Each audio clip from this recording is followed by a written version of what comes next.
Welcome, everybody, to Latino Free Minds. We're on episode 194, and we have a friend that he hasn't been on the show in a minute, and it's somebody that we truly respect and admire. He's done a lot for LFM. So, without further ado, we'll get this thing rolling.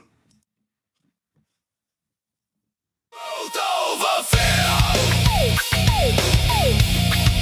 Truth over fear. Truth over fear. What's up, Matt? What's up, man? Hey, congratulations. I think you said you hit 500 subscribers on Yeah, YouTube. yeah, we're hitting 500, and then we got to 800 on X, which Nice. honestly, man, I haven't put too much focus on those two platforms at all. I've Mm, kind of been super. We've done a lot on Instagram and mm. Facebook, but Okay. like the past, I want to say 2-3 weeks, we really started to like, all right, let's see if we can make it happen on Instagram and Facebook. It's like there's got to be something we could do on these ones. We really started making a push on them, but yeah, man, it's growing on those two platforms. Yeah, congratulations. I know that this thing is a grind. It's not easy. And if you guys, anyone watching and you guys aren't familiar, definitely give Latino Free Minds a follow, a subscribe, whatever is that you got to do because they're genuinely just good people. No, we I think try. you guys Likewise, deserve it. You guys deserve it. yeah. No, we try and likewise, man. We've told you before. We really respect everything that you've done, and you're a. I texted you yesterday. Whether you think it or not, I think you're an important voice, and I'm glad that if you kind of start picking it up again and doing it again, you're needed for reals. Yeah, I've had like this hiatus for a long time now, and last year was a little bit sporadic. I'm gonna say 6 months. There's been very little content. I've been out of the country for the last 2 months, and yeah, just a little break, a little time away. We're starting to find out that I mean, I'm sure we'll talk about it, but we were right about pretty much everything. And it's frustrating, being right all the time and you feel like you're screaming to the void. And every once in a while, you get a little bit of vindication. And it's unfortunate that even though you're right, nothing's going to change. So I'm sure we'll get into it. Yeah. No, I mean that's the bummer, right? The the lack of real change, you Mm, know, and that's the disappointing thing that I thought Trump was gonna be mm. change, you know? And Yeah, I think a it's lot of been people it's been thought that. disappointment. Yeah, Yeah, I mean, I think I was one of the first to bail on Trump like really early on. you And were. and I got so much flack for that.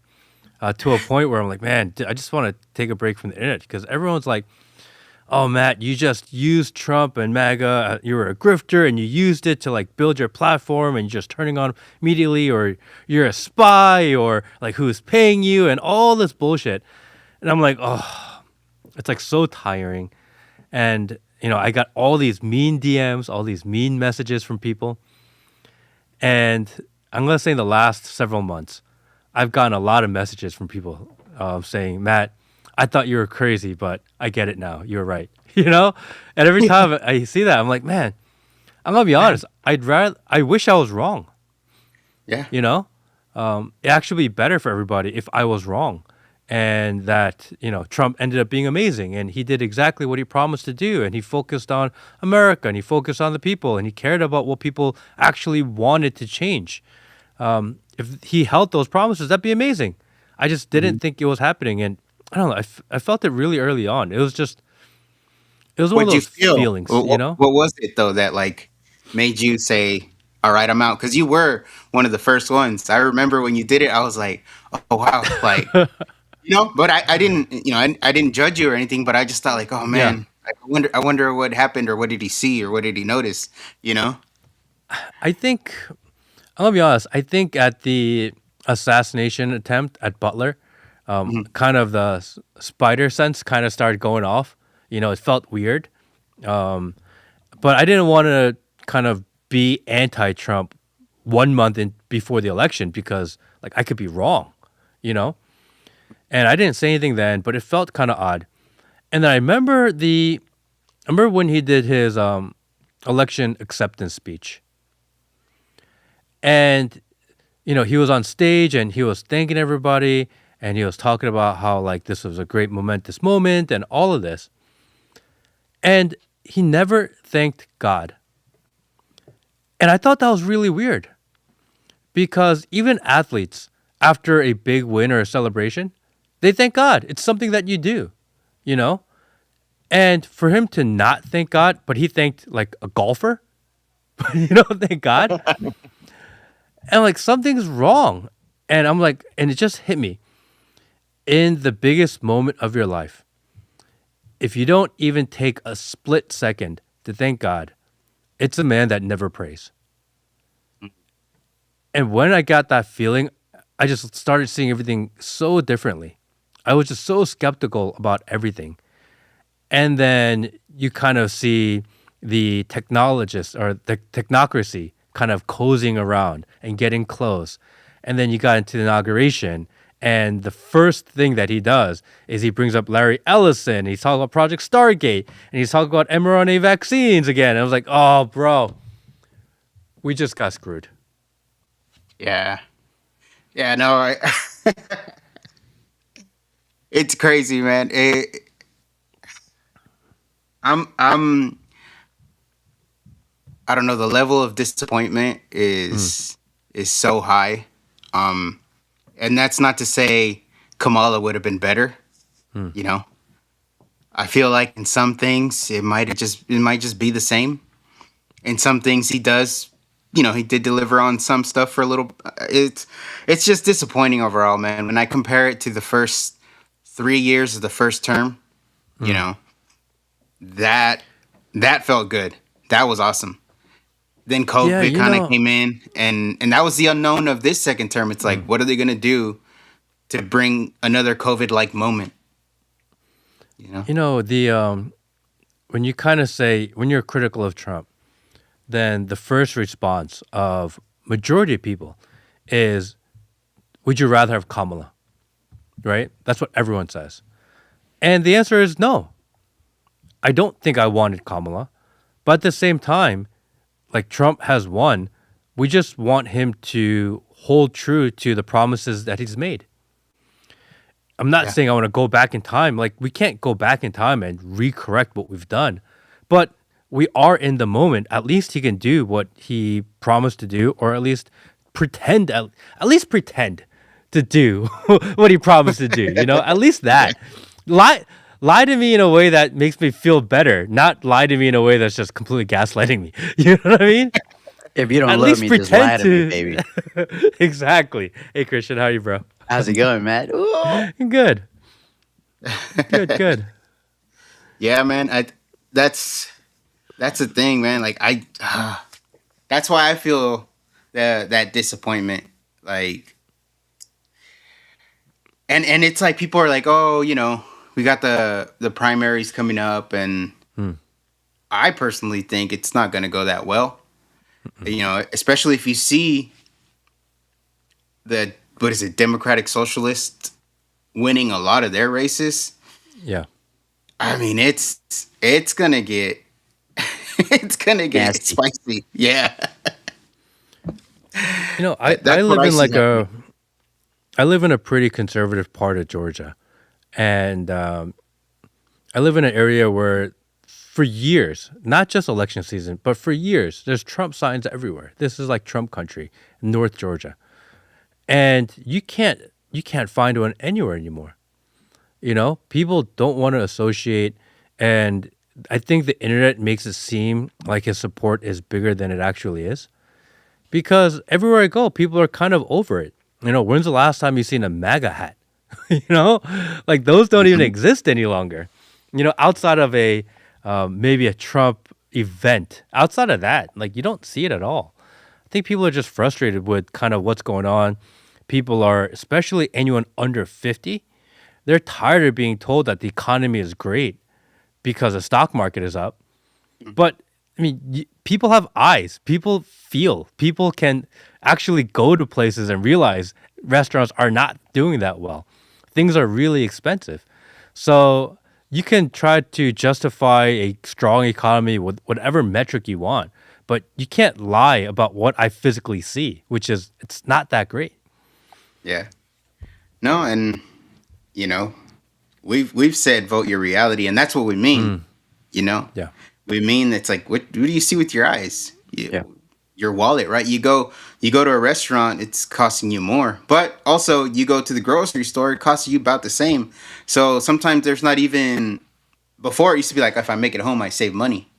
Mm, Now it's like, well, it's cost the same. Do you just go get it made? Do you make it yeah. yourself? You know what I mean? It's not. Mhm. I don't see that benefit anymore. In not that we're always eating out, but I when I go to the grocery store, I see okay, this costs the same amount as if I would have just went somewhere and they made it for me. Yeah, it's tough out there, for people. And I can feel it, a lot of people who have businesses, they can feel it. And if anything, a strong economy kind of makes people accept a lot of other lies, right? If the economy was strong and we're in this useless war, then people are like, but at least I have money in my pocket. That's Yeah. just kind of how people are.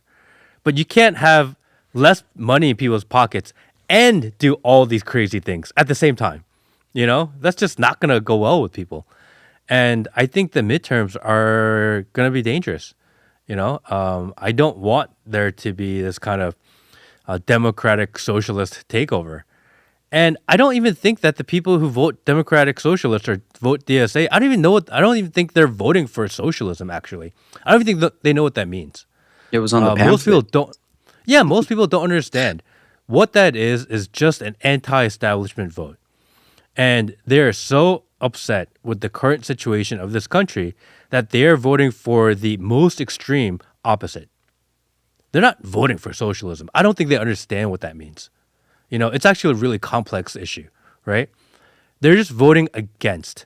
And that's what happens when you have weak leadership. That's what happens when you feel like your leaders are lying to you constantly, is that it forces people to go into the opposite direction, regardless of what that direction is. Mhm.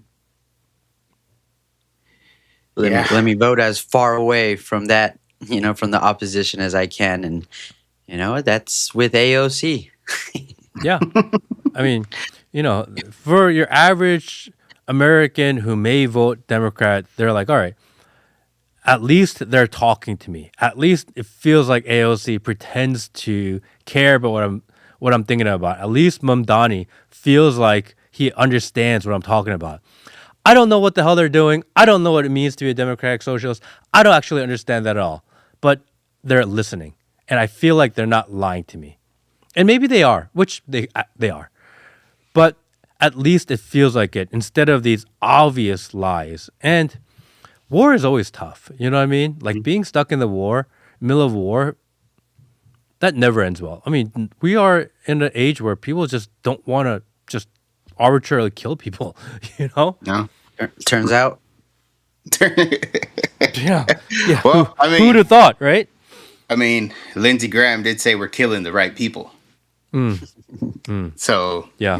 that was a huge disappointment, dude. When Trump basically said to Marjorie, "Kick rocks," and let's say, "What's up, Lindsey?" Like Yeah.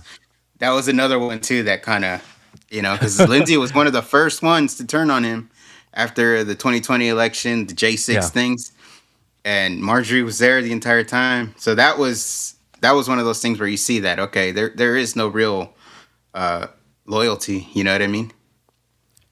I actually owe Lindsey Graham a lot because before I ever started my podcast, before I ever started my show, I was watching Sean Hannity, and he was talking about how much he loves Lindsey Graham. And I started yelling at the TV because, like, no, Lindsey Graham's the worst and all of this. And that's when my wife came downstairs and said, hey, you're going to wake up your daughter, go tell someone that cares. And that's how I ended up being on the internet and started my show There you from go. yelling at Sean Hannity talking about Lindsey Graham. So if there's no Lindsey Graham, I would never have been on the internet. You know what I mean? It's funny how that works. Shout out, Lindsay. Yeah, Shout out. seriously. You know what? I will. I will go tell somebody. Yeah, I will. Why not? Fine, I will. Yeah. You know. Yeah. And Shout that's out to kinda your wife too for telling you that. Don't hey, I think don't give Lindsay your wife's credit, dude. Yeah, I mean that's literally how I started. You know, I said, "All right, I'm gonna do that," and I went into my office the next day, opened up my laptop, and I said, "How to start a podcast," you know, and that's kind of the genesis of the entire journey for me. So, you know, without Sean Hannity talking about how much he loves Lindsey Graham, which I don't know if you watched the Sean Hannity kind of eulogy, that was weird. I didn't. I didn't. Sorry, Lindsay. I didn't tune in. He You know spent what, all this man? time talking about how much he loves Trump and how much how happy Netanyahu was, how happy he is for Netanyahu to be there, and it was just a big glaze fest. It was horrible. Yeah, no, man. I think I think with today with the Fauci thing, and the reason I made the clip, because I remember when Trump's first term, and this is what I thought of too before I made that clip was. You saw clips of Lindsey Graham, and you would, and he was going ham. You'd like, oh shit, Lindsey's doing, that dude's speaking up, and it's just clips, sound bites. Even Lindsey Graham had some dope ones. And to me, it was just like, all right, this thing is just theater. It's just sound bites.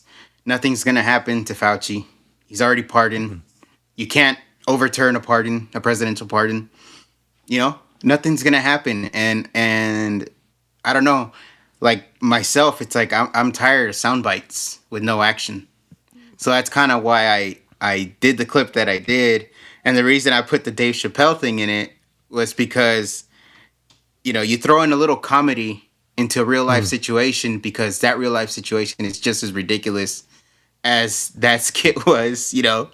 If you had seen it, and that's why I did that. It wasn't planned. It was just like, nah, I don't like what I'm seeing, and I'm not gonna just fall for these sound bites to go. Okay, yeah, I gotta vote for the Republicans because they got him. And nothing happened. No, I mean that definitely nothing's gonna happen, and until Trump says, "Look, we kind of messed up with that vaccine," because he needs to own that. He has to, and we kind of gave him a pass leading into election, but he loves it. He He loves loves that it. vaccine. He's so proud of it. He's so proud of Operation Warp Speed. He's so proud of the vaccine, and he'll never disown it. So he's not going to go after Fauci. It's more of a distraction than anything because they know Yeah. they can't do anything. And I saw Trump say today, because they were asking, well, Fauci got pardoned, but you say that it was auto-penned. And he's like, well, you can't really prove the auto-pen thing, so we're not going to go after Fauci and we're not going to try to break this part.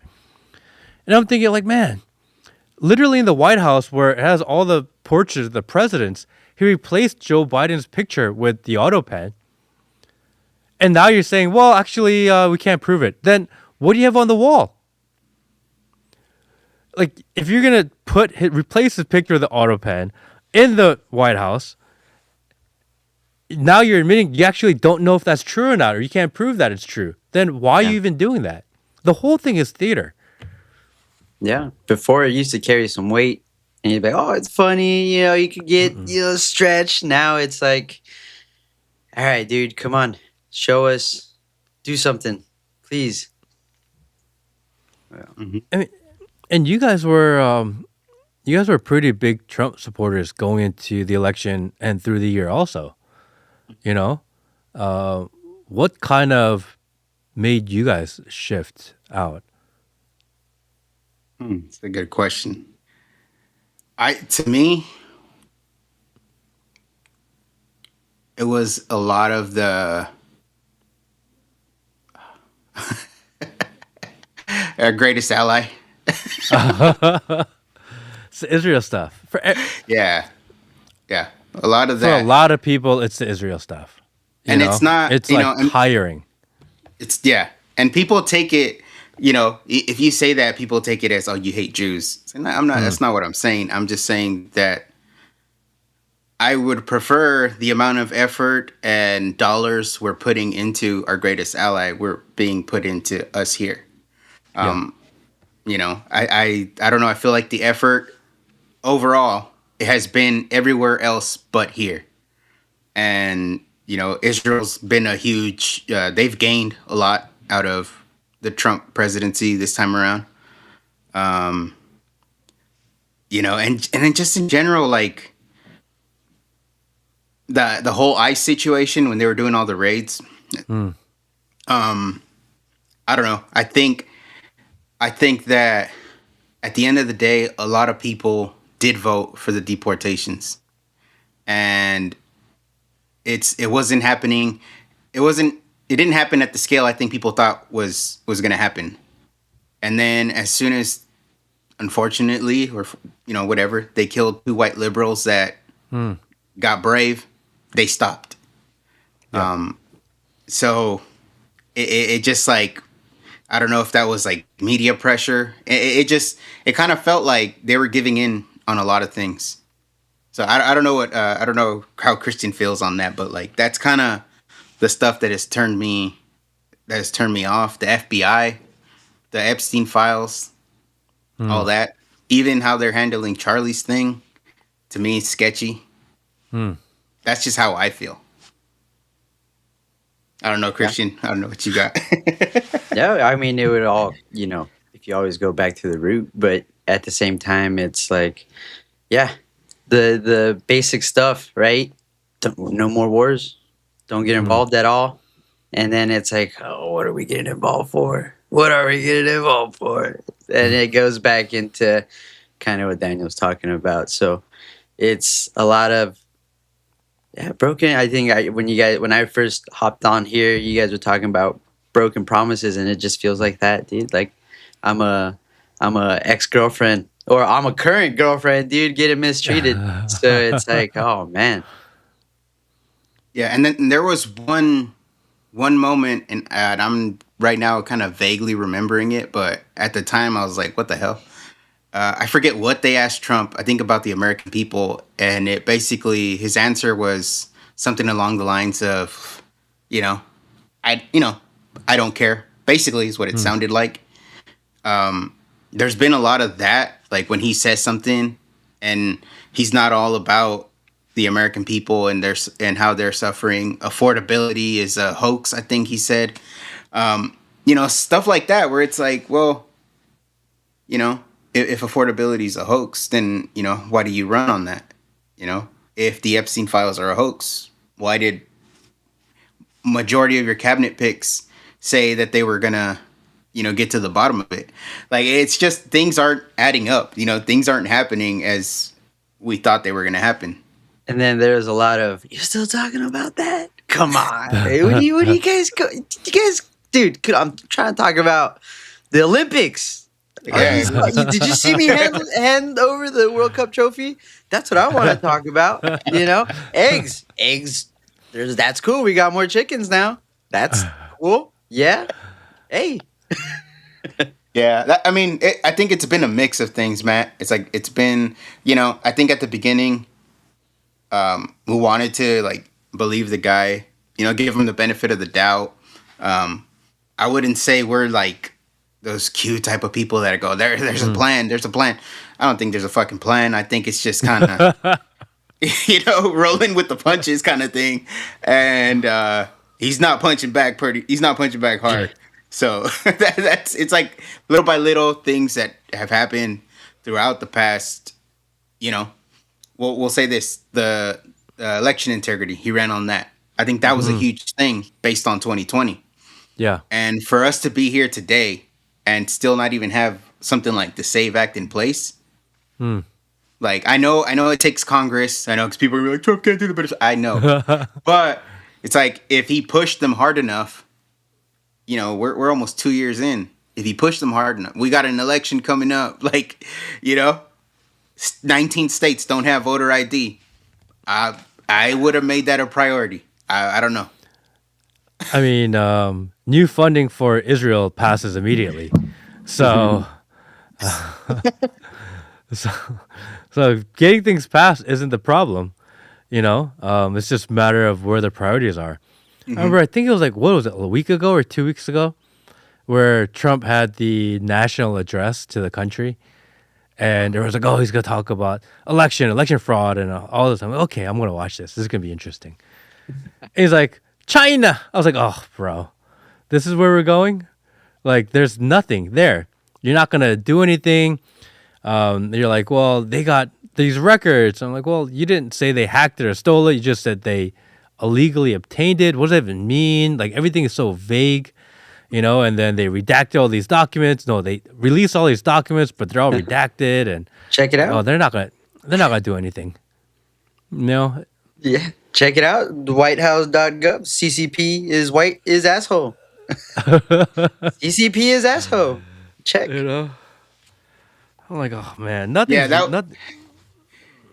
Go It ahead. doesn't make sense, Matt. Like, I, you know, I don't think anybody at this moment is worried about China in that way. When we're talking about the whole voting fraud and all that stuff, or they stealing the elections. Is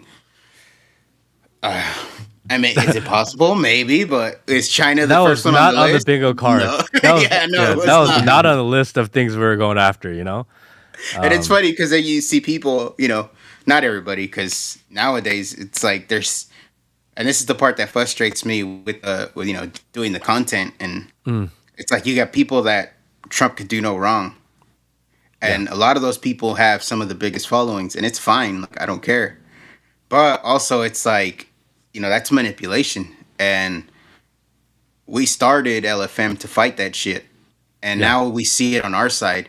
We just dealt with our governor, the primaries here in California, dude. And, we had people from our own side, calling us racist, stopping us from interviewing candidates, calling us anti-Semites. You know what I mean? Like, and it's like all we're trying to do is get people to hear from these candidates, right? Because our goal is to find out, is this person genuine, or is this person just telling me what I want to hear so they get my vote and then forget about it as soon as they're sworn in, Because I think there's a lot of that too. A lot of these, when we talk about the DSA also, I'm sure they say a lot of shit that sounds nice. But is it possible? Probably not. Not in a realistic world, not where you go, you're going to get this for free, this for free, this for free. It's like taxes probably going to go up. Yeah. So, yeah, man, I think that's it's so much that has gone on the past year and a half that, has been disappointing. But at the same time, like, we've kept plugging along and just kind of doing our stuff, all right? Focus on local. Because on a federal level, we don't have the voice of a freaking Brandon Tatum, right? Or that platform, or fucking Benny Johnson. Nothing. Besides, what they say doesn't affect where I live.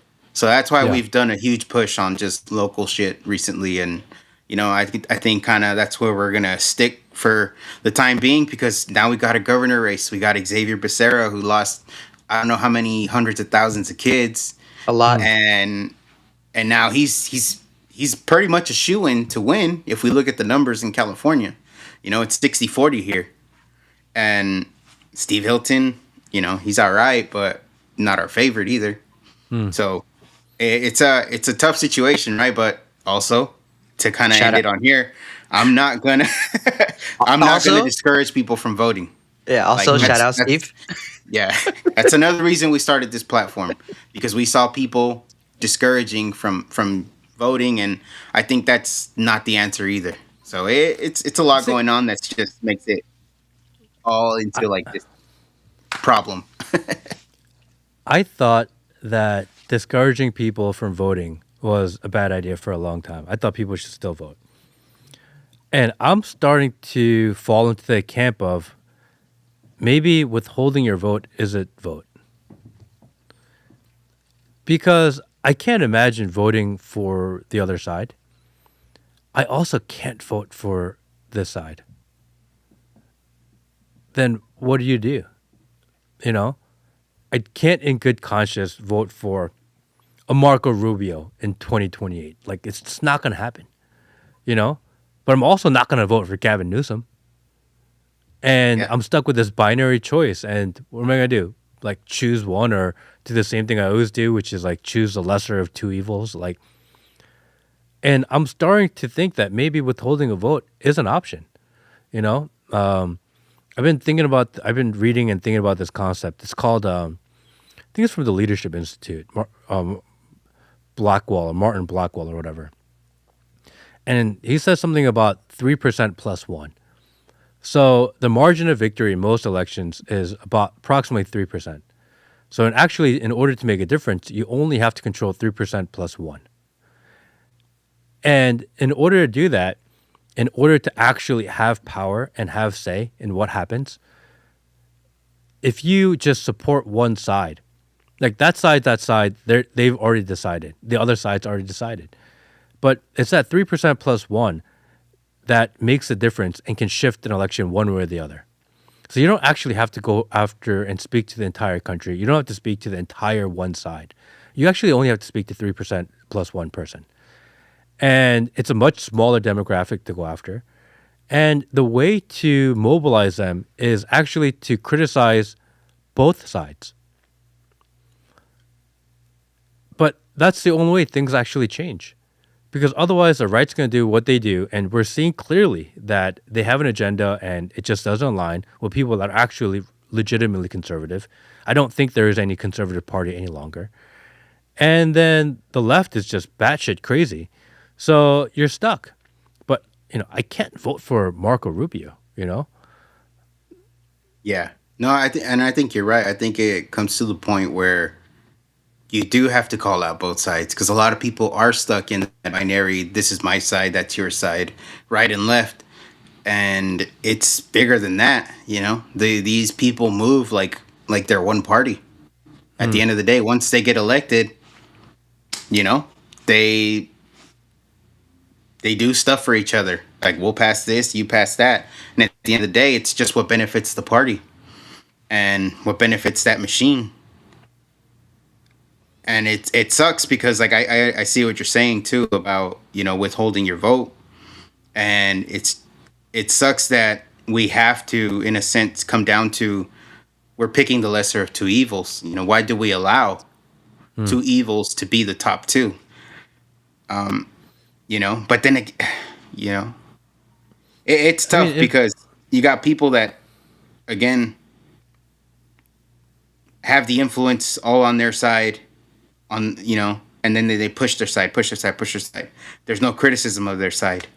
And then you got people like, I want to say me and you and others that will call out either side. If it's dumb, it's dumb. Doesn't matter who's doing it. And, we instantly get shut out. And people have been conditioned to we just had a conversation about Trump and our disappointments about him. I'm sure there's a bunch of people that heard that and instantly thought these guys fucking suck. You know what I mean? Like somebody watching thought that when we were saying what we were saying about Trump, because the people are conditioned to just stick with their side and not question what they believe in. I think that the people who are like all in on Trump still, I don't think they're exploring outside of the world any longer because there's so much more of the anti than there is the for. And they don't want to explore out of it because they have this cognitive dissonance that they refuse to acknowledge the negative and to leave the protected sphere of pro-Trump, absolute MAGA, then you're exposed to it. So for self-preservation reasons, they just stay actually in that hole. There's not much. The only reason they come out is to attack. But they don't come out to learn or to engage or discuss. So you're actually not going to run into those people anymore because they don't want to leave the little cocoon that they're in, because then they have to deal with the reality of the world. And Yeah. you don't want to, because a lot of these people, their entire persona, especially online, are built on being so pro Trump that they don't know what happens when they break from that. And that fear of the unknown forces them and keeps them stuck in the cocoon, you know?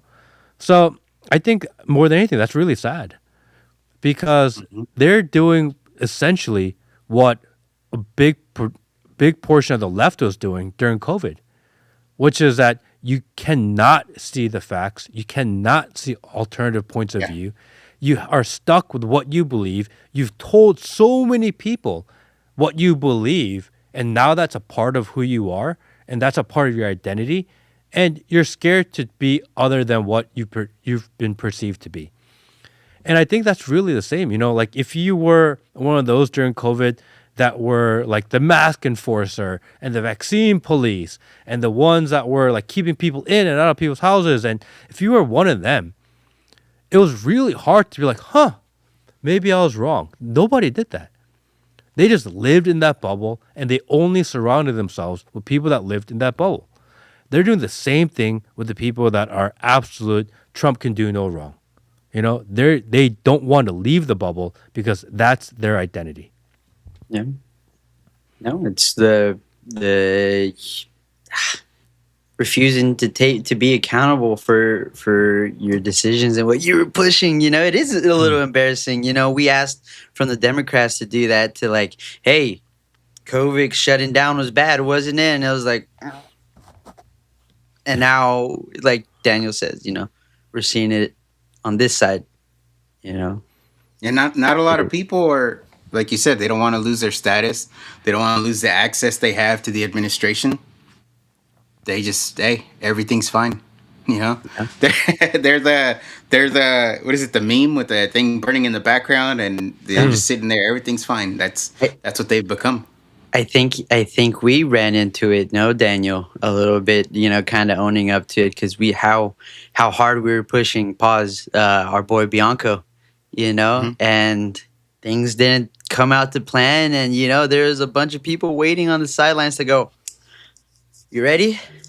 I told you so. I freaking told you so. And it's like, all right, well, you got to go with the punches and keep going, or you can't get stagnant. Those are people that aren't even willing to take a loss. Yeah.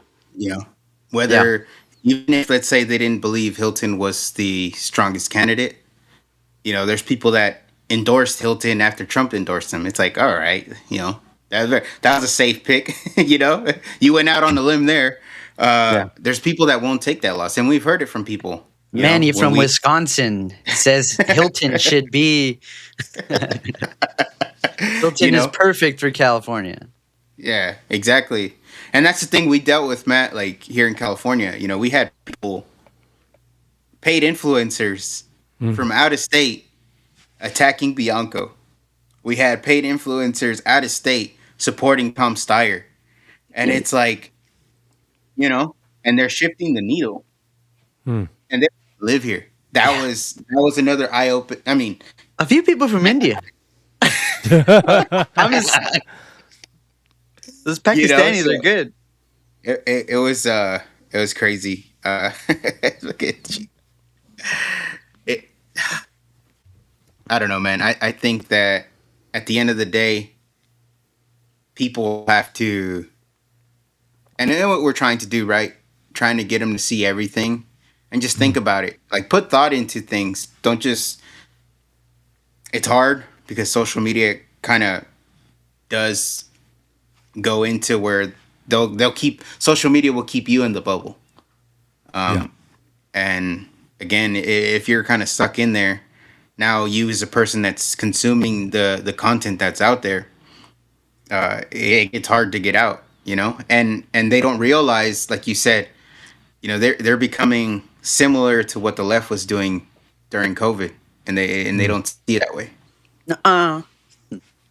I think the pool of people that are available to kind of speak to is just shrinking. Yes. the one side is the one side. There's nothing you do about it. It's just it. And then the other side is the other side, right? Again, 3% is your total pool that you have available, which means that, the audience sizes are going to grow smaller. And we're also competing with AI, and all the AI slop content and the unlimited clipping of same talking point over and over again that you cannot avoid on random indescript channels or pages. There's just no way to get around that anymore. So, the only thing that I think will make a difference is that people will naturally start to reject kind of the propagandist narratives because it gets old and it gets tiring and it seems fake. And I think people have a natural kind of gauge of what is real. And I think we're starting to see that where people are starting to reject that. And they're going to start kind of migrating or listening to people, what I call trust anchors. So people that will feel like they are genuine and will tell them the truth. And telling people the truth doesn't mean that you're right, because you can't be right all the time, especially when the data that we have access to is flawed. What they're looking for are people that think they can trust in order to help cipher through the existing data. Because 5 years ago, the problem that we had in this country, or in the world even, was that we did not have enough data. So we would go to anyone that would give us any data point because that seemed like the truth. And that's what we did for years. But now we live in a world of abundant data. There's actually too much data. There's too much information. So now you're trusting people. You're going to be looking for people to trust that can help go through all the data out there and give you their analysis of the data. And it doesn't mean you're right. It just means that they feel like they can trust you. You're not actively lying to them. And I think it's going to create a new category of content creators. And I think we're starting to see that already. There's a few people that they could be right or wrong, but people just listen to them and trust them because they just believe them, And whether or not you agree with a guy like Nick Fuentes, like he's doing that, people just follow him. And they're like, no, you're wrong on this one, or I believe that one, but like, okay, like they just trust him, And it's weird because he may be a Fed, but that's secondary. That's secondary, Now, Matt, you said Nick Fuentes, and off the top of my head, I really thought Brian Stilton. So we're on. We're kind of on the same wavelength. I forgot about that, dude. But you know what, Matt? To quote the great Kanye West, telling the truth is crazy in a world full of lies. I could have thought of 1,000. So kind of to what you were saying, and I think that's again, I think that's what we try to do. I think that's what you try to do. We're not telling people we're always right. Shit, we could be wrong. Yeah, of course. But we'll admit when we're wrong. And there's a lot of people not willing to do that. And at the end of the day, we're not forcing people to think like us. It's just, hey, this is how I see it. What do you think about it? Maybe you don't think the same. Maybe you don't come to the same conclusion I did. That's fine. That's something we've always said. It's like, here's the information. Do with it what you want to do with it. You stay on the same, we either agree or you don't. Either way, we don't care. As long as you're better informed, as long as you got more information than you probably had before, that's all that matters. I thought for a while that encouraging people to think for themselves, think critically, to make their own decision, I thought that mattered and it would make a difference. And I'm starting to realize over the last many months is that people actually don't want that. Yeah. People just want to follow someone that they trust and leave the decision making up for them. And actually, if you think about it, that's how life actually works in general. You got 10 people in a room and they don't know where to go, and then who they follow? The one person that just walks in a direction with confidence. That's just the direction you go, you know? People just looking for leadership, and especially because everyone feels like they're being lied to, people feel like they're being led astray. They just want to follow the one person that's willing to lead. And that's like good and bad, you know? It's bad because who's the person that they're following and who's the person willing to lead. But it's good because it's an opportunity. It's an opportunity to make a difference, to make change, and meaning that if you're the one person willing to walk confidently in one direction, people will actually follow you. Yeah, no, that's that's true, and we saw that the example that had given with the Trump endorsement of Hilton. You know, people were just wanted to be told who to vote for, and that's it, right? Oh, this person endorsed this person. Okay, that's who I'm gonna. Dude, sometimes Matt, we get the questions like, you know, like our homie Gio put right here.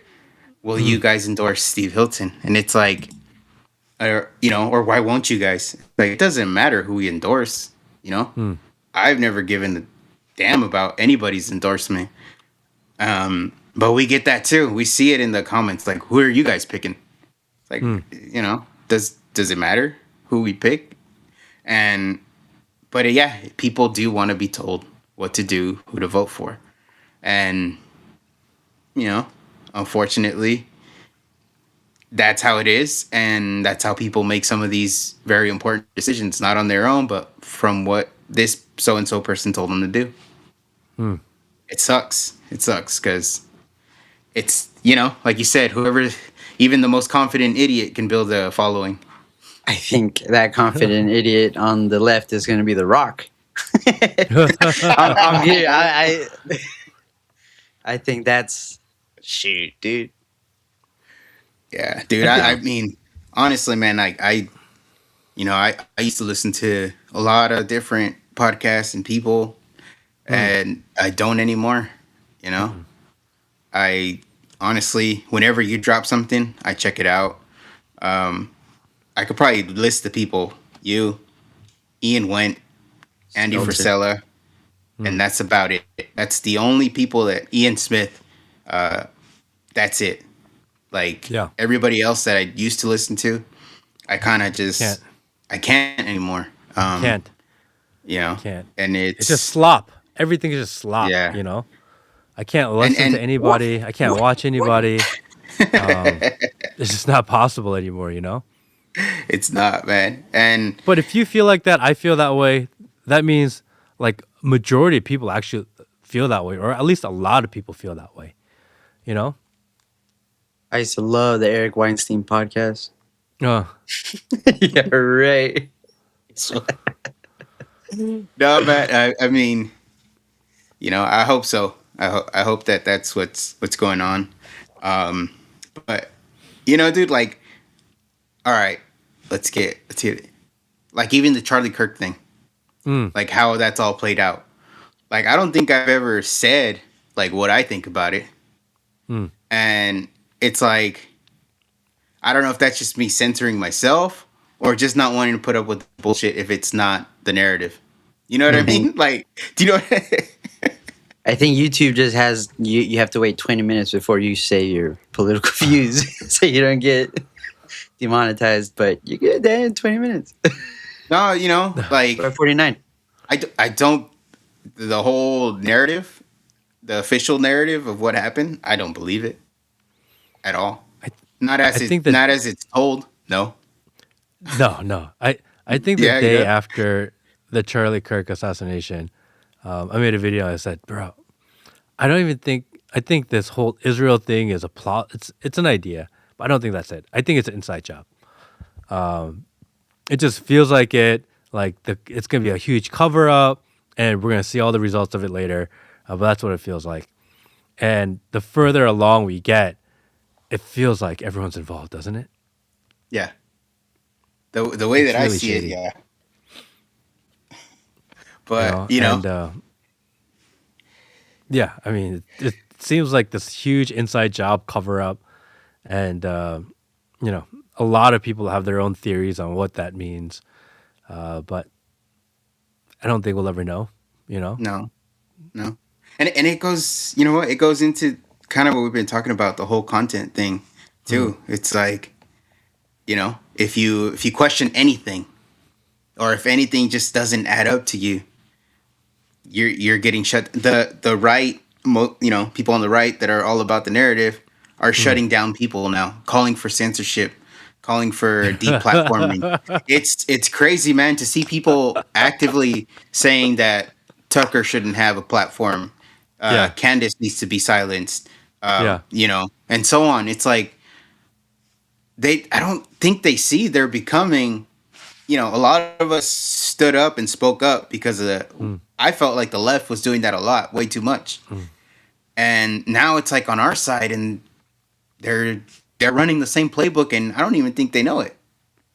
I It's crazy. you It's know crazy. what when the left was doing it, I thought it was because they're like liberal and they want to censor and whatever. I thought it was a political ideology thing, right? That's kind of what I blamed it on. And what actually it is it's a power retention thing. Once you have power, in order to retain your power, you have to shut up dissenters. It has nothing to do with the fact that they're the left or the right. You just censor when you have power because that's the only way you can retain your power. It's a power problem, and people don't want to give it up. People will do anything to get it. People will do anything and say anything to keep it. And if that means you have to shut people up in order to retain it, that's what people are willing to do. It just shows you how corrupt power right now is. They're willing to. There's no integrity. There's no values. It's whatever it takes in order to retain and keep your status and power and the ruling party. And that's hilarious because there's no ruling party. It's one uniparty. You know Yeah, what I mean? But it's exactly. for the team members, It's for the cheerleaders on the sidelines so that they feel Mhm. like they have some sort of power, you know? Yeah, it's true. Like there's so much cancellation going on the right, like, they changed the Cracker Barrel logo. I'm like, bro, who cares? Yeah. You know what I Um, mean? Like, really? We're going after companies for changing a logo? I'm like, why? What are we doing here? yeah. Who Eh, cares? Just don't eat there. ex- yeah, exactly right. Just be an For the record, I adult. love Cracker Don't Barrel. go. For the record, I've never even tried it. What? Do we? Bro, I I don't even know if love we have Cracker any in Barrel. California. I don't know if There's a there's any out Cracker here. Barrel maybe a couple miles down the road from me, and I go there with my daughter like once a week to get like blueberry pancakes. That's why she loves blueberry pancakes. I was mad. So I we'll was go. pissed. I was ticked off. I think the good people in Georgia should have the old Cracker Barrel from here in California. I don't care what the logo looks like. I don't care what they gotta do. All I know is they make some killer pancakes. You know what I mean? Sacramento, Sacramento Sacramento has has. four. Then I Hey, will never be going to Sacramento. No more. That's no more Sacramento for me. thanks for the invite, Jaden. Yeah. Shit. No, thanks for the warning, Jaden. No, I'm Cracker kidding. Barrel is phenomenal, by the way, and definitely I go to love. Cracker Barrel. You know? No, I'll check it. Sorry, Next time I'm in Sacramento, I will look I for one. think Then Oh I yeah, think get a country fried steak and some pancakes, and you're good. You know. okay. I was confusing them with the Golden Corral. Also, fine establishment. Golden Corral is also good. Also great. You know?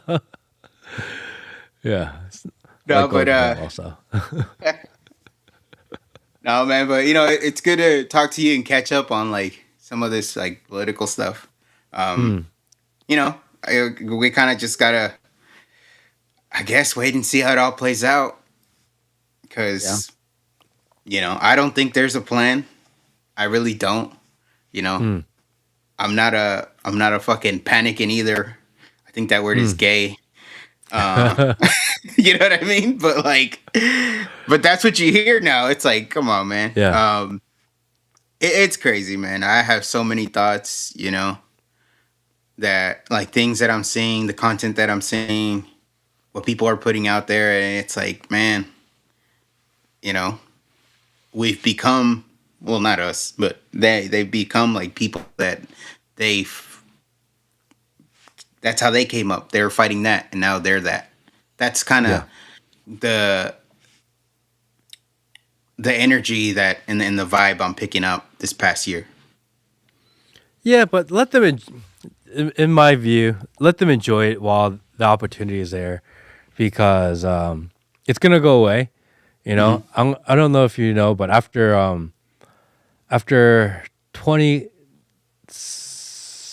after 2020, and after the election, a lot of kind of the Trump accounts that had been supporting him, like Trump's gone, and they had to pivot to like food blogs and like random shit because there was no more momentum because that's all they're known for, you know, Yeah, to be an amplifier of the existing ruling party. So they have no self identity. They have no ability to market or gain trust on their own. And they're going to fade. A lot of these guys that you think are kind of propagandists now, they're going to be gone in 2 years. You know, they're just maximizing the time that they have. And that's going to be it. So I don't yeah, even worry about them anymore. You know, They're like they're just not going to exist. they're posting, hey, Donald Trump called Caitlin Collins Dylan Mulvaney. That's pretty funny. Yeah, that's pretty funny. Anyways, I You had know, quiche. Had some you know, quiche the other day. I was never a huge Caitlin Collins fan, but she takes it like a champ, doesn't she? Hope so. she shows up. She shows up. She she gets so much shit. He's so hard on her, and she shows up. And the next time there's an opportunity, she asks another hard question, and they beat her up, and people really go after her on the internet. And then as soon as the opportunity, she's doing it again. And I don't know. I'm starting to kind of respect that a little bit because again, I was never a big fan, but for some reason, kind of the grit that she has is interesting. You know, you don't see that in a lot of people these days. Most people just kind of give in after a while. And a part of me also thinks that he's hard on her because he knows she can take it. Because, you know, he says like, oh, fake news, CNN and all this, but he really cares about what CNN says. Like, you know, he says fake news, New York Times, but he really cares what the New York Times says because he's reacting to it. And he's reacting to it because he's always reading it. And he's always reading it because he cares what they say. So, Yeah, you know, that's otherwise true. he wouldn't read it. He wouldn't talk about it. He would never even mention them, you know, Oh because man, they're fake. He talks if about them because he actually cares. if Joey Behar, what's it? Joe? What's her name? Yeah, Joe. Joy. Joey Yeah. Behar were to give him. Oh man, I think if you were to win her over, he would love it. He wouldn't care what the American person wants. But did you hear what Behar said about me? My marble's nice. My marble floors. Yeah. No, man. But to kind of shift the conversation, um, you were in Korea. How long were you there? I was there full 2 months. Okay. How Yeah. how is it living in Korea compared to here? Just like a quick little comparison. Korea. So I was there 2 months. So usually when I go, I'll go for like 1 or 2 weeks, which is more vacation.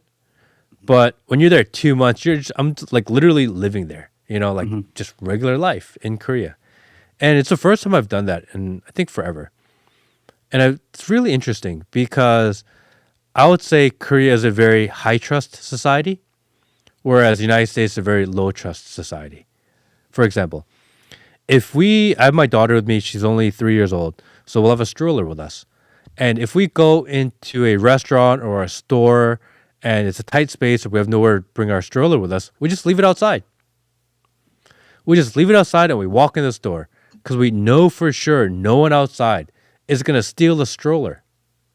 In what world do people steal baby strollers? Well, in America, they would steal it, you know, which is crazy. Right? Yeah, Well, yeah. I hate to break it to you. Trump says there's a couple immigrants eating cats and dogs over here. And So, Yeah, you're You right. know, We're very low trust.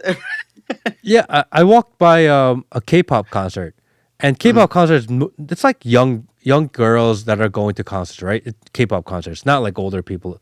K-pop in Korea is like similar to pop music here. It's for like the youngest generation. And I walked by where they were doing a concert, and there's a subway station nearby because they take the subway to the nearby near the stadium, and they go to the arena. They watch the concert.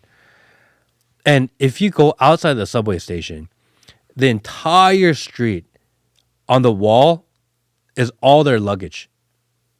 So they're traveling from other parts of Korea to Seoul in order to attend this concert, and they leave their luggage outside, unmanned, no security, just in the middle of the street in a line. No one's going to Mm. take it. Why would you take a kid's luggage, right? But can you imagine going to New York City and you're going to a concert and you just leave your luggage unattended outside? Or LA? It's impossible. That's But the if you think scene about from Coming to America when Eddie Murphy gets here with Arsenio Hall and as soon as they walk out of the apartment they're looking at, everyone's got all their chains and gear yeah. on.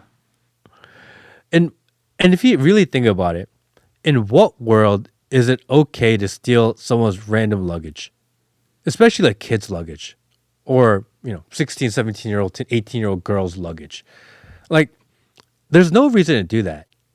Even like that's actually not normal for a society to do. It's not normal to walk by and be like, "Oh, look, a baby stroller. I'm just going to take it." That's not a normal thought. And it just gives you how different the country and the societies and cultures are, you know?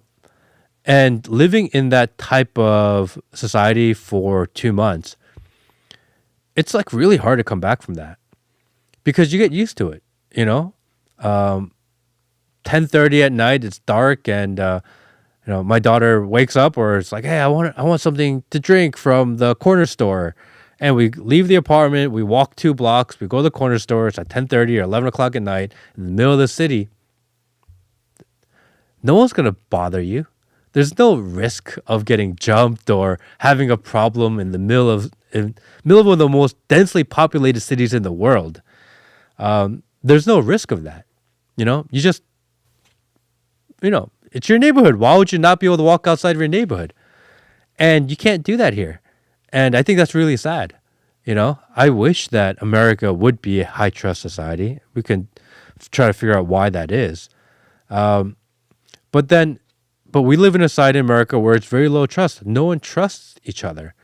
And part of that creates a lot of the problems that we have, you know? Yeah, well, I think part of that too is like there's really not any consequences here Mm. for, those sort of actions, stealing, taking people's things or hurting random people walking down the street. There's no real, depending on where you are, right? Gio had a couple parents on yesterday where one of them, her kid was at the mall. They were all at the mall, and this 15-year-old, stabs him from behind in the neck, and he dies. And it's like, what leads a 15-year-old to do that? It's like it's the culture, it's the lack of consequences. Mm. You know, it all that stuff gets. There's nothing happens to that 15-year-old. It's sad, but whether he's 15, whether he's 20, whether he's 30, a lot of people do that, and they go to prison, and prisons are they get taken care of in there. Mm. They just took a life, and they're now, you know, my tax dollars, your tax dollars Mm. are feeding him. You know, there's no fear in committing those sort of crimes because at the end of the day, I'll get locked up. Worst case scenario, I'm in prison, but guess what? They're feeding me. I have a bed. I have somewhere to shower. I have you know what I mean? Like, Mm. what are you really missing out? Like, you're going to be able to go outside. Yeah, you won't go shopping again, but hey, everything you need is going to be provided to you. there's so many malls and places to shop in Korea, and every time I'm in a mall, I'm like, man, it's so clean. There's no like debauchery. There's no like craziness. You don't have to worry about like causing problems or running into anything weird. People in general are just like keep to themselves. In general, everyone's really conservative. You know, I mean, it's so conservative that you actually don't even see girls exposing their shoulders. Like you don't see tank tops. You know, and it's not like it's a rule. It's not like the Middle East where you're not allowed to do it. They just don't. You know, people just dress modest in general because why would you attract attention to yourself and cause more problems or create a situation? You know, and yeah, I think people just are more aware and respectful of the people around them. You know, I I have a young daughter. I know you have young kids too, and if I take my kid to a pool or a playground or whatever, and she has her toys. In America, a random kid can come and take my kid's toy, right? It's happened, right? And then you as a father, me as a father, have to have that awkward conversation, right? I gotta go get it Yeah. back, damn it. I gotta go talk to someone else's kid and get my kid's toy back because my kid really wants it back and they don't know how to get it back, right? You've had that conversation, right? Yeah, yeah, yeah. Yeah. In Korea, other kids don't take other kids' toys. So if my kid has a thing they're playing with, none of the other kids. So they're taught this kind of behavior from when they're like born. Like just don't touch other people's stuff. So if we're at a playground and she has our scooter or whatever, we don't worry that another kid is gonna steal or touch or take or play with her scooter because they're taught don't touch other people's stuff. But here, we go to the pool. I'm like, oh, excuse me, but it's so awkward. It's so uncomfortable. I don't want to do it, but Yeah. you have to. Yeah. And I think it just even starts at like birth, like it just starts at such an early age. Like, hey, just don't touch other people's kid. Don't touch other people's things.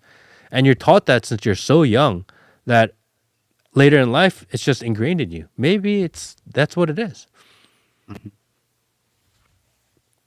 Yeah, no, that's true, man. Kids here, if they see something they like and another kid has it, So grab it.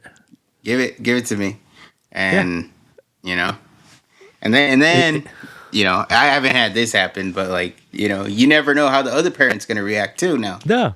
Why are you You talking know? to my kid? yeah. And then next thing you're fighting that person. It's like, damn, Excuse me, not my child, but can I get that water gun back? Like why? I don't want to do that. No, man, that's interesting though, and that's I think that's good, right? For kids to respect the property of others. If it starts at a young age, then as they get older, and I think stuff that we see now in the culture is there's not a lot of respect of other people's property. You see when you see like the looting, like I think 4th of July in I think it was Newport Beach. I forget, somewhere here in California. How kinds of kids were looting, breaking shit, throwing shit, you know, throwing fireworks in the direction of people, just damaging other people's property. There's no respect for that, and that's kind of part of the culture, and you know you see it in protests too. They start damaging all the stores, all the businesses. They don't. There is no respect for someone else's property at all. It's rare. I went to so June 3rd in Korea was their election, not presidential election, but still their national election day. And I was there for the election, and on election day, in one of the more conservative areas of Seoul, they ran out of ballots. They ran out of ballots at certain precincts and certain polling stations, so people couldn't get to vote. And there's already this kind of conspiracy and kind of idea and feeling on the conservative side in Korea that elections aren't fair, that they can be rigged, really similar to America. Like fake election, rigged election, etc. So the following day, they started to protest. And I went to the protest a few times.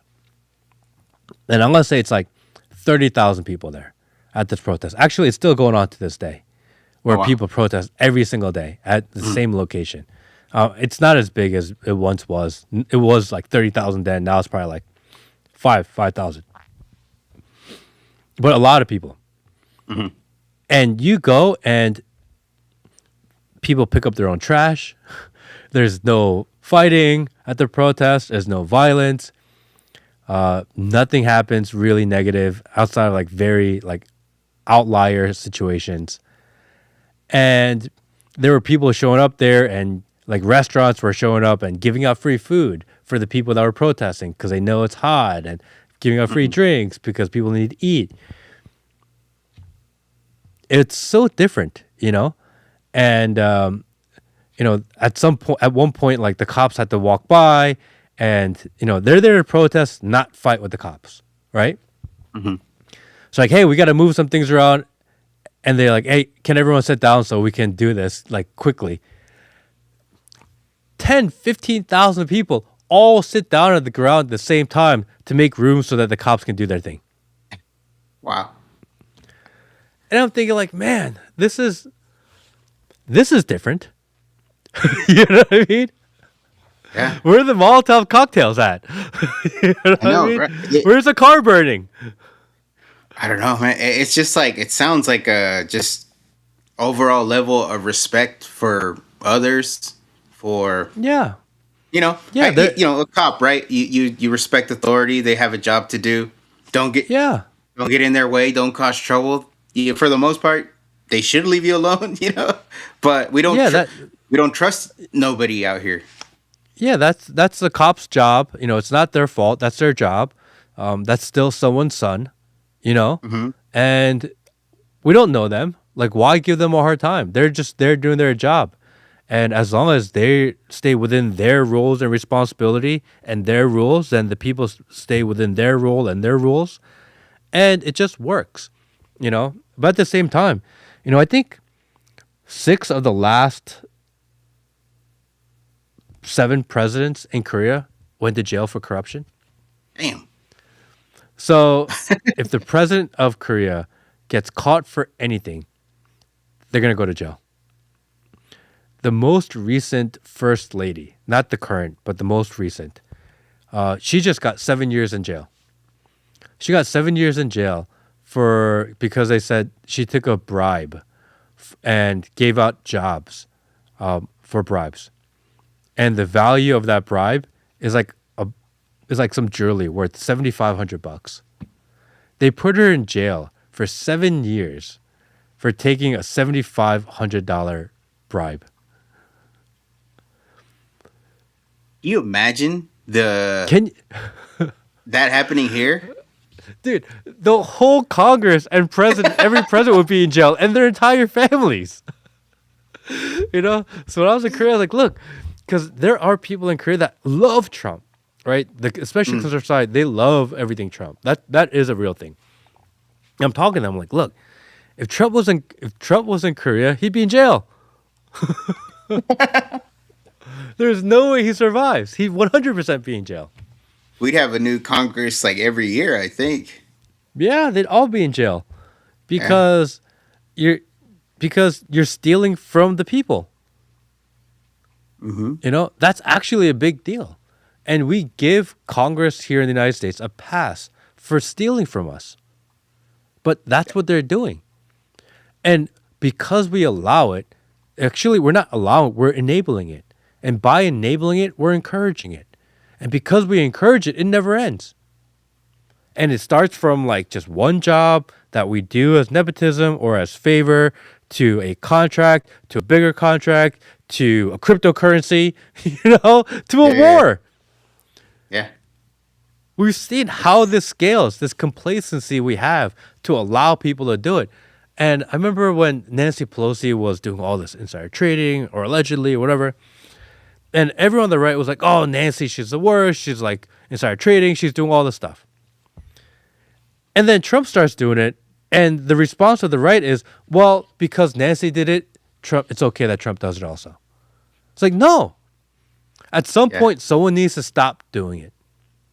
Yeah. But you can't get over it because they did it too, so we need to be able to do it also. But Yeah. that cycle has to stop. Someone has to do it. It's like, they talk about how if your father is an alcoholic, you have a very high chance of being alcoholic, right? We know this. So at some point, one generation needs to break the cycle. We all have heard about this idea, right? Which means that someone needs to make a sacrifice in order for there to be change. And no leadership yet has ever gone into power and been willing to make that sacrifice. And we're stuck. We're stuck in this perpetual spinning shithole. Yeah. Yeah. That's true, man. And then, yeah, especially here at our government, right? The longer they're in there, the more they're in there for their self-interest than, actually representing the people. And, I think that's why there needs to be term limits. But, why are they going to vote to remove all Limit the their own access they power. have, for as long as possible? So, yeah, nobody's going to make that sacrifice. Yeah. It sucks, but like I said, we'll see, right? I think we're at a point where these midterms are gonna say a lot, right? And seeing how that all plays out, see what we'll have to deal with the next 2 years, before the next presidential election. And like you said, right, we're gonna have Newsom, Rubio, Vance. And what are they going to do? What are they going to say for to get our votes? And then they're already, in my mind, all three of those, I would never vote for Newsom. Fuck Newsom. Rubio, like, I have my issues with him. And then Vance, also, it's like they're already starting from behind, and as far as my vote.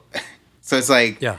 Who's gonna come out? Is somebody else gonna come out of nowhere and be the 2015 Trump kind of thing? I don't know. It just kind of like waiting to see how it all plays out. And sometimes you think like, well, are we waiting too long? It's it's crazy. I think it's going to be Newsom versus Rubio. That's my prediction. I think it's going to be Newsom versus Rubio. Yeah. That's what I think. Yeah. Yeah, man. Oh, that's damn. Yeah, I mean, we've dealt with Newsom for 8 years already out here. Yeah. I think Newsom's going to win. Damn. That's what I think. Damn it, Matt. Yeah. If it just makes sense that he wins. I'm not saying I want him to win because I don't. But I think he wins. It's set up for him at this point because the right is fractured. They're going down. People are rejecting it. People are going away from it. And the left, Newsom has like name recognition. The only people that are really mad at him are Californians, and he's going to win California anyway, so that doesn't matter. The rest of the country don't have the bad blood towards him that the Californians do. The Democratic states will vote for him regardless because he's a Democrat. And he actually only needs to win a couple like swing states. And, he would have essentially been campaigning for 4 years by the time it's election time, Yeah. The idea of Gavin Newsom running for president, you're not surprising anybody at this point. Everyone kind of expects it. And as time goes on, you kind of get normalized to the idea of it. It's actually no longer jarring. If I say, Like 2 years ago, I'd say I think Gavin Newsom's gonna, run for president and possibly win 2028. And everyone's like, no, everyone. Now I say it, if you're like, really, like people have kind of conceded to the idea that that's possible, and that's just kind of how politics works. You just kind of Yeah. accept that that seems real, and he's gonna win his share of the votes regardless. There's nothing he can do to lose those votes that he's Yeah. guaranteed. He actually only needs to pick up a handful of votes. It's not a lot, and he would have had 4 years to do it. Yeah, I mean, if Kamala could win some states, I'm sure Newsom can too. He's like well spoken, He's a good looking. He's well spoken, and if you said close your eyes and draw a caricature of a politician, like Yeah, it's yeah. kind of it's exactly what you draw, like a kind of Yeah. slimy, sleevey kind of guy that just tells you exactly what you want to hear. But Yeah. people already cognitively believe that's what a politician is supposed to look like, you know. Yeah. Well, I really sorry. hope not, but but I mean, like you said, right? If you kind of think about it, it's a huge possibility. It's very It's a likely. very huge possibility. I think it's very likely. Unfortunately, I think it's Yeah. likely, unless somebody emerges out of nowhere. Yeah. But I Who don't. knows? We're about 2 years left. Like if someone's gonna come out of nowhere, they have to emerge any day now.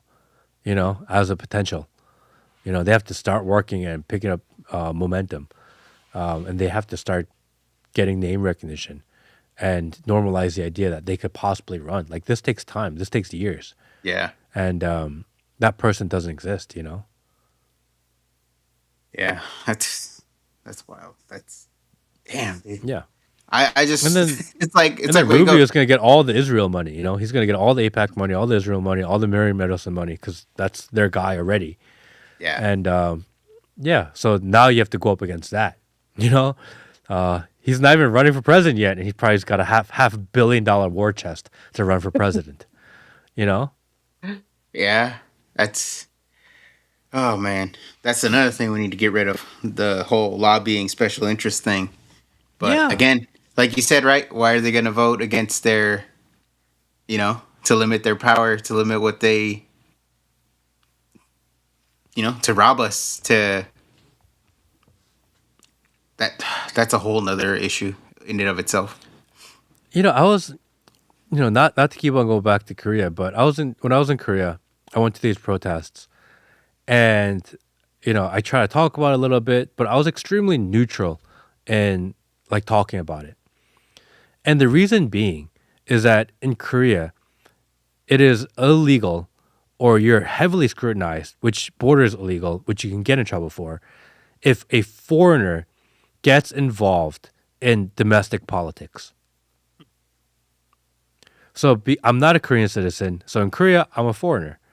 I cannot get overly involved in politics or political narrative in Korea because I'm a foreigner. It's illegal for foreigners to get involved in the politics of the country. Sounds good to me. That's a good rule. Yeah, I like that rule. And I'm in Korea, even though like my family is Korean, I myself know that if I get involved and I say anything overly political, they can deport me and kick me out of the country or take my passport and force me to leave. Or take my passport, keep me, put me under trial, and put me in jail. Because I am not a Korean citizen, I should not be getting involved in Korean politics. That's their rule. And I adhere to that rule because that's not my country. Right. That rule and that law makes a ton of sense. It If you does. can't vote in a certain country, you should not be able to get involved in the political narrative of said country. It's kind of a no-brainer of a Yeah. law. Makes a lot of sense. So if you're not a U.S. citizen, you should not be able to commentary or shift the political narrative or get involved in politics or elections in America. That means kick out the Canadians because there's Yeah. so many Canadian influencers that think they know everything about America, like Kevin O'Leary.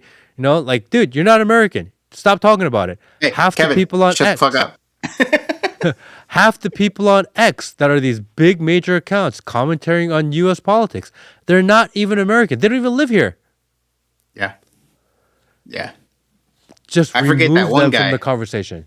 The guy that's in Malaysia. What's that guy's name? Ian Miles something. Yeah, that guy. Hey, you. I- Shut the fuck up. Yeah, Ian Miles. I blocked him a long time ago. My block list is very short. He's on my block list. But yeah, he's not American. A lot of these accounts are not American. You know. Do you remember when was it the DHS when they started revealing the location of X accounts and then it said you Israel. clicked on DHS right? and it said Israel? I was like, dude, Yeah. they can't have an account. You can't outsource a U.S. Government account to Israel. Yeah. You I cannot. remember It's that. illegal. That should be illegal. Should be. You can't outsource government accounts and political accounts to foreign nations. That should be illegal. And I think that's why I think most people would agree with that actually. Well, that's the thing too, where I've heard people say that people with dual citizenship shouldn't be serving in our government either, because now they have interests somewhere else. I agree. Yeah, I think so If you're a too. dual citizen, then you should give up your foreign passport or your foreign citizenship in order to serve in the United States. And if you are a normal citizen and you have dual citizenship, I don't know. I think I'm okay with that. Yeah, yeah. Because you're not I think once affecting you the run, rules and laws of the people Yeah. around you. But if you're a decision maker in the lives of other Americans, your loyalty has to be unequivocally only American. And I think that's fair. I think that's what most people want. And there's not a lot of Congress people that have a lot of dual citizenship outside of one country, Matt, we can't even get people in California to vote on not allowing fucking child abusers not to run. It's crazy. Yeah, Scott Wiener, and he's running for Congress, and he's probably gonna win because he's a gay man, lives in one of the gayest districts in California. So he's gonna be making some noise nationally. Because I said this long time ago. A lot of people that left California because they didn't want to put up with this shit. It's it's coming to you. It's coming to you. I remember a lot of people kind of left California. But last I looked, the population of California didn't drop at all. Actually, it grew. Right? So people leave and people come back, California's pretty nice of a state, outside of politics. Yeah. You actually realize people don't care that much. People leave for a No. second, but Yeah, I think this came out recently that California was ranked top 3 worst state to move to. because it's Yeah. expensive. Probably expensive. Taxes. It's crazy. We went on a road trip to Idaho. We went to Yellowstone and all that, and nice. it's just as soon as we hit Nevada, then Arizona, and then Utah, it's it's a whole different. I feel It's a this different world. this is America. This is America. Yeah. All the way up there and just driving around. I didn't see. Dude, I drove literally the entire length of Utah, and we made several stops. It's I didn't see one homeless person. I don't know if I was just, I don't know if they do like California does and they hide them, but I didn't see a homeless They hit them person. just for you. Yeah. I didn't see one homeless person in Idaho. I'm sure there's people with their issues and shit, but to the level that, we see out here, it's just, for the amount of taxes we pay. I don't remember going through one pothole when I drove through Utah, through Idaho. And it's for the amount of taxes that we pay and fees that we pay here in California, like our roads are nothing compared to Utah's, and it's like, Mm. and we get charged again. Our registration fees are some of the highest. Last year's was for us was like $600 for the registration only, Shit. and gas taxes. So overall, we got, I believe, an extra $2.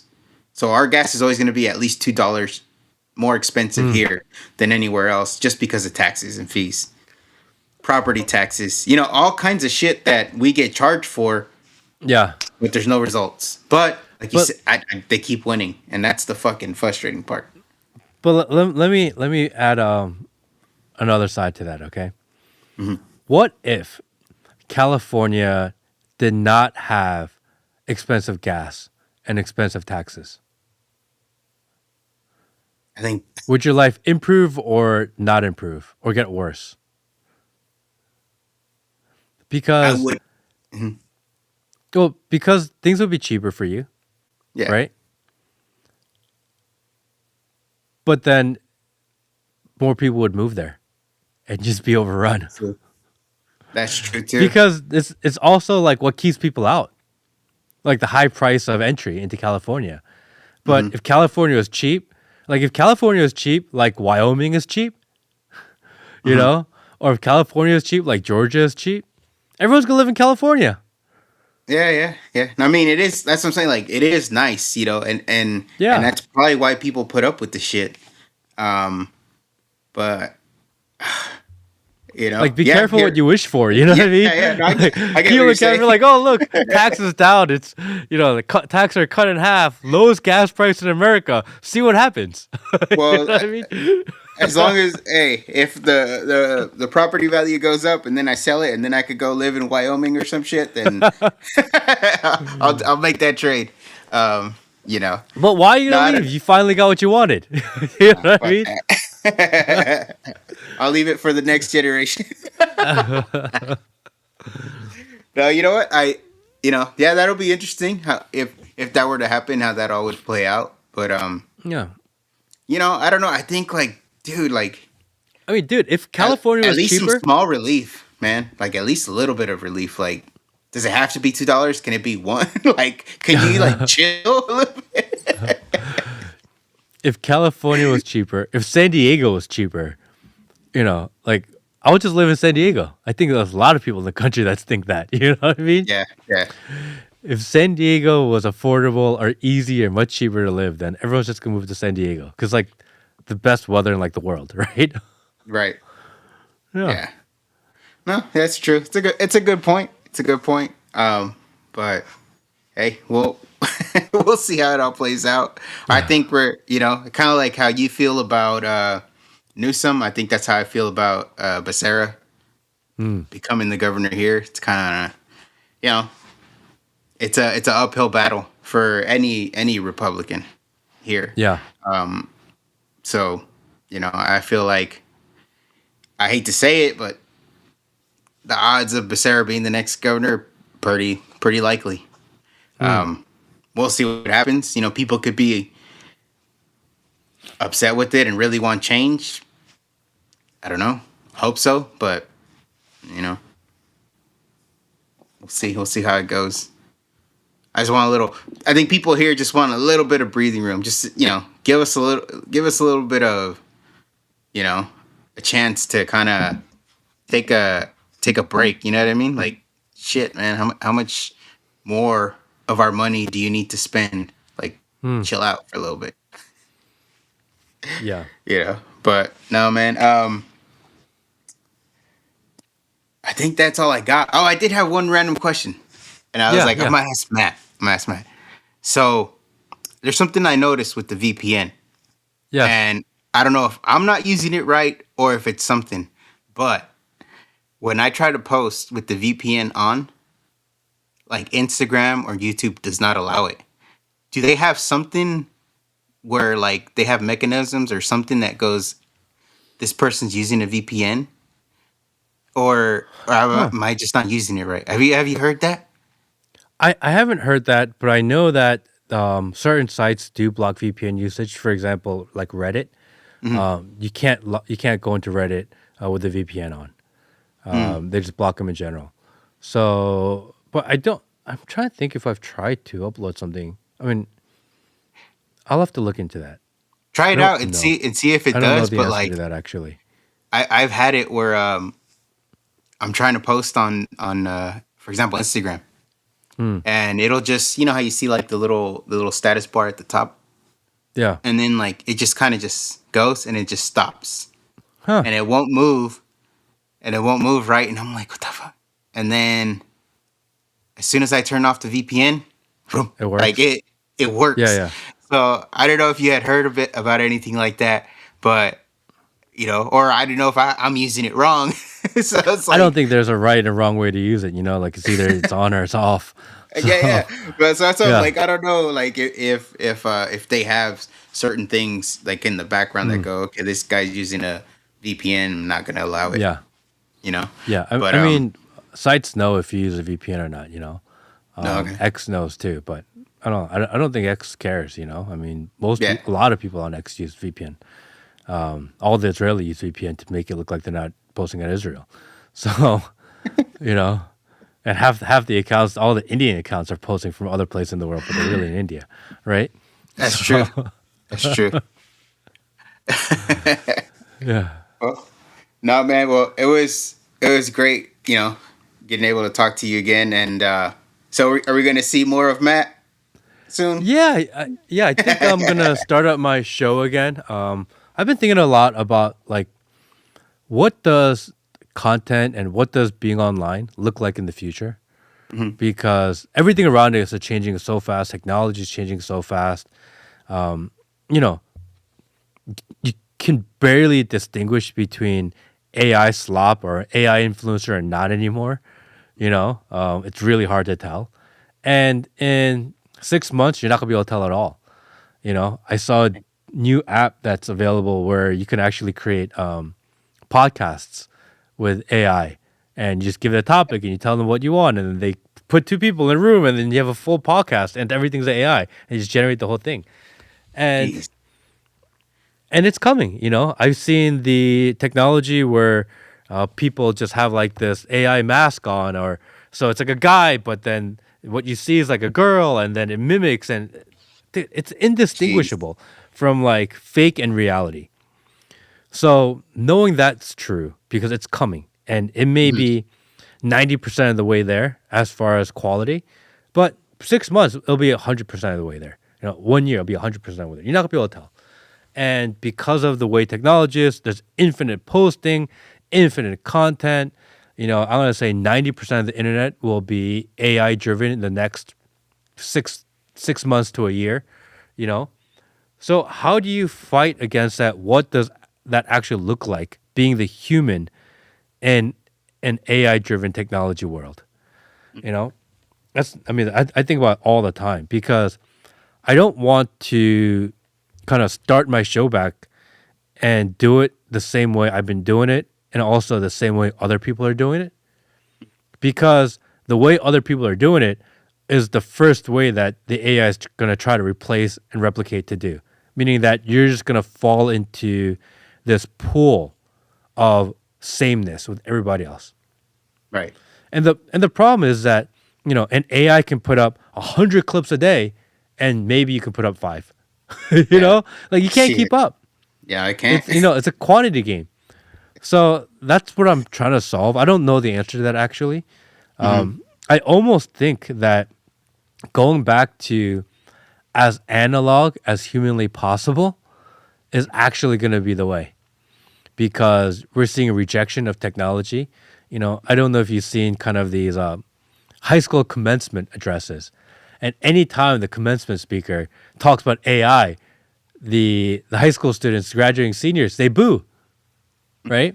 I haven't seen that. Because they're so over AI, you know, and it's going to be a thing where people just reject and go back the other direction.